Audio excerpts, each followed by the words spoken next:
So this is actually my dog Cam, and it's July 3rd. It's Sunday night, about 9 o'clock, and Cam always gets terrified of thunderstorms, and so we're going to try out our new Sileo product. It's for thunderstorms and loud noises, and it lasts 2 to 3 hours, and it's this gel. It's kind of green-looking gel. So we're going to give it a shot, or give it a try here, and see what kind of results we get. And we just turn this knob and slide it down. He's going to get 2 notches, these 2 little black lines, and is what he's going to get dosed. So he's been shaking, he's scared, and I've been wanting to try this on him. That just came out a couple of weeks ago, and we're going to give this up to him in his little gum cheek area. And that's it. And it takes about 30 minutes to work, so we'll take a look at him here in about 30 minutes to see if his shaking and hiding is calm and he's kind of more relaxed.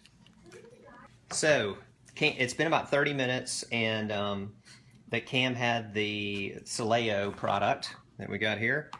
And one thing I do want to point out that they said would happen, their gums get kind of pale. So if you can kind of tell, the gums get pale. His heart rate is slowed down. But the big thing is, he's not shaking, and he's not trembling. He's just kind of tired and a little bit sedated. And again, this will last like 2 or 3 hours. I had to go get him out of his kennel. He was pretty much curled up asleep. And but he's not shaking. I can feel him. Before, he was just trembling really bad. But that's one of the side effects to kind of look for, but it's not a problem. And he's doing good. So I think the product works pretty well.